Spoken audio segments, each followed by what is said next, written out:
welcome back to my channel. My name is Tania. You can find me online as VolverVintage. I sell vintage and a few modern brands on sites like eBay, Poshmark, Depop, Etsy. I also do pop-up shops, and this year I've started doing consignment sales. So I have been consigning at a store in LA called Dress-Q, formerly known as Redress. I'm gonna put up their information up here if you're interested in shopping or learning more. I know this video is going to be very specific to this store, and I know obviously not everyone is from LA and doesn't have access to consigning at this store, but I'm just doing this video more maybe inspire you to research a consignment store in your area. This is a unique store. It's not like a national chain or anything. I wish there were more stores like this. So I would recommend for you to actually use the Yelp app, or you could go on the website yelp.com. You can search for thrift stores on that website as well as consignment shops and maybe find something that's local to you. I know these types of consignment shops would be most popular in large metropolitan cities, maybe like Portland, obviously like Houston, Dallas, San Francisco, New York, obviously. Obviously, there's consignment shops like Buffalo Exchange, Plato's Closet, Clothes Mentor, where these stores will buy your inventory and pay you a percentage in cash or store credit. But this store specifically, it's a rent a rack program where you pay $198 to rent a rack for 2 weeks. I actually learned about this store by going to a Posh and Sip. I went to a Posh and Sip in October, and it was in my Vlogtober series. I'm gonna look for the video and tag it up above in the cards. My birthday weekend. So since I was going to be in LA already to have dinner, I noticed there was a Posh and Sip in downtown LA, so I was like, why not? Let me stop by and grab a drink. It's my birthday. So Posh and Sips are hosted by Poshers, so like people who sell on Poshmark. And I know a lot of people like make fun of this community aspect about Poshmark, where they encourage you to like meet in person, host Posh and Sips, which are basically just like happy hours, or people do them at restaurants. Some people do them in coffee shops where you could meet other people in your area that do Poshmark, and you can get like tips on listening and just like a little networking opportunity. Some people think it's very MLM-y, but I mean, you're not paying for anything. It's not like you have to pay a fee to start selling on Poshmark. There's no pyramid scheme. Like, I don't get anything if I recruit you. I mean, they have like a $10 Posh credit if they use your referral link, but it's not like I'm getting commission of your sales. But I know I'm turning this into a longer story than it is, but basically I've always enjoyed the community aspect about Poshmark, and I really think you get what you put into it. If you want to engage with the community, you can find some great friends, some great online friends, some great mentors, some great like collaboration opportunities. There's so much out there. People just like tend to knock it down, but you don't have to if you don't want to. But I don't think it hurts to try and engage with the community. So I actually follow Infinitely Posh LA Cami. I follow her on Instagram, and she's always hosted Posh and Sips, and she's always tagged me, and she's like reached out to me and say, hey, hope you can make it, and I think she does it based on location. Obviously she's from LA, I'm from the LA area as well, so she really does her research and reaches out to people. And like, she actually was a speaker at last year's Posh Fest. So she's really made a name for herself in the Poshmark community. So when I saw that she was hosting this Posh and Sip in downtown LA, I commented and I was like, hey, I'll see you there. I'm going to make it. And she was so sweet. She kept reaching out to me and was like, yeah, can't wait to meet you, just because we've been following each other for years. And finally we got to actually meet in real life, and she was so sweet. And yeah, she's like kept me in the loop about future events. There's actually more opportunities that I'm collaborating with her and other Poshers in LA in April, so stay tuned for that video. But anyway, at this Posh and Sip, I met another reseller who is from my local area. So we were just you know, mingling with other resellers, and I forgot her name, but I know her business name is OG Amiga Fashion. And we were just talking, and she mentioned how she doesn't sell on Poshmark as much because she started doing live sales. So I was like, oh, where are you doing live sales?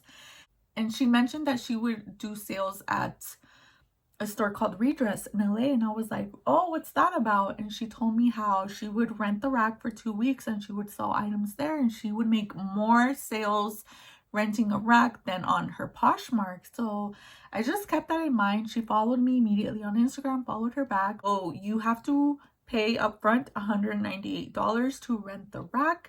The rack holds up to 50 items, so 50 clothing items. Out of those 50 items, 5 of them can be purses or shoes, only because the purses or the shoes would have to be at the bottom of the rack, and there's not a lot of space. They don't really have any shelving. It's just a rack, and the base of the rack has a board, and that's the place where you could place your shoes or purses. And they tend to get overseen because people aren't really looking at the bottom of the rack. So I wouldn't really recommend it for listing shoes or purses unless it's a designer item and they put it in one of their showcases. So I would recommend it for clothes. So I signed up for my first sale in December. It was the last week of December and the first week of January. So my first sale, I had a total of $457. So the commission is 15% of each sale. So minus my commission was $68.45. So my total net sales was $388.45. If you subtract the rental fee that I paid up front, my net profit is $190.45. So that wasn't bad. I enjoyed it. You know, it was an easy way for me to make sales, and I really didn't have to do any work. So there is an online website. You have to create an account and you have to upload your items into that website. You pretty much just put the title of your item and then the price. They print out labels for you. So this is the tag that they give you. And then they give you the sheet of stickers, and then you just put the sticker here. They give you the little strings, and it's kind of like a little lock-in mechanism, and you tag these on your items. They also provide you with security tags. So the day that you drop off your item, if you want to put security tags on your items to avoid theft, you can. Another thing is that with your online portal access, you can see sales as they come in. So immediately once an item sells, the label has the scan code. It's scanned by the system. The sale is made. It's automatically uploaded into your online portal. So you're seeing how much it sold for and the commission that was subtracted and how much you are net profiting. You can also run sales. So the last 2 days, I ran like a 30% off sale. And so that will also get deducted from your net sale. So that was my first sale, was in January. I got hooked and I was like, I want to have another one in February. But this time what I did is I split the rack with a friend of mine. We split the second rack 50-50. And they were actually running a sale in January. They were renting racks for $169 for 2 weeks. So we split it 50-50 and $84.50 for the second rack. And the second round, I had a total of 10 sales for $304.30 minus my $84.50 paid. My net profit was $219.80. So moving forward, what I'm doing with my consignment rack is that I'm only taking items that I have zero cost of goods for. So those are items that I've already made my money back, that I either bought in a lot, or items that were donated to me. So sometimes my friends and family donate items to me to resell. So those are the items that I'm sourcing to take to my consignment sale, or items that I'm cleaning out of my closet, only because It's a 15% commission, and again, I'm paying a rental fee for the rack that I really need to keep my cost of goods as low as possible in order to make the most profit. I'm not sourcing inventory specifically for this rack because it's just too much of a high risk. So that's kind of like my strategy with this consignment rack. It's an easy, like, extra at least 200, 250. It would be great if I could get that up to at least 300, 400, 500. That would be amazing because it's all cash. My next rack is on March 18th. Again, I'm going in 50-50 with my friend. Actually, they were running another promotion. So they've been running these $169 rental fee promotions. Usually their rental fee is $198. So it's like a $25 discount, but hey, I'll take it. After you split that payment 50%, it comes out to like under $85. Again, if I keep my zero cost of goods, then everything that I sell minus the 15% commission is all profits. The only thing that has been hard and a little tricky is the weather. It's been very unpredictable weather here in Los Angeles. There's been a lot of rain. It's been super cold. I mean, for LA, I can't remember the last day we had over 70 degrees. It's been chilly. So I feel like the weather has had a factor into my sales being so low over there because, I mean, the first round that I did, we had some really heavy rain. It was the holidays. The shop was closed for Christmas. The shop was closed for New Year's Day. I ended up losing 2 days.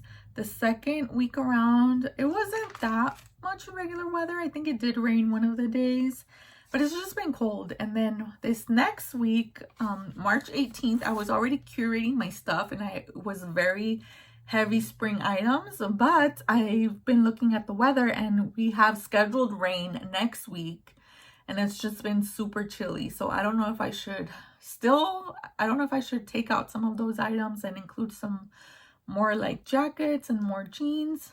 It's just been very unpredictable weather that I don't know what to curate. So I'm trying to reach that medium of both spring, but also still have a few winter items in there just because the weather has been so unpredictable. But yeah, that has been my experience over at my consignment shop. It's super easy. There's really no work involved besides tagging your items and putting your security tags on if you want them, and then just driving to the store to set the rack, and then at the end of the 2 weeks going to the store and removing your items.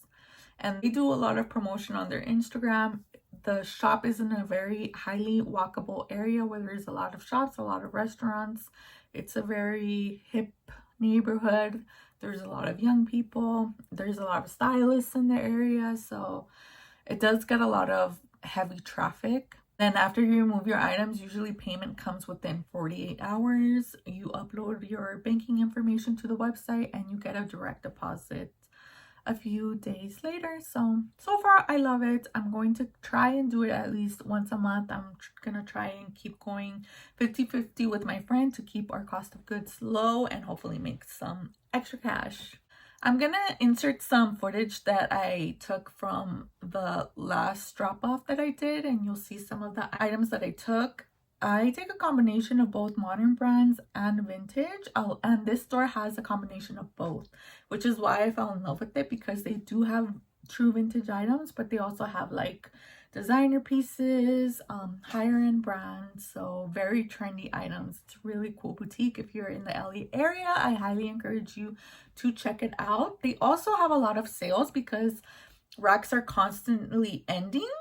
So usually whenever racks are ending, they will throw a sale. So I've gone to racks that are up to like 75% off, and I found, like, last time I went, I found a Burberry top for like $7.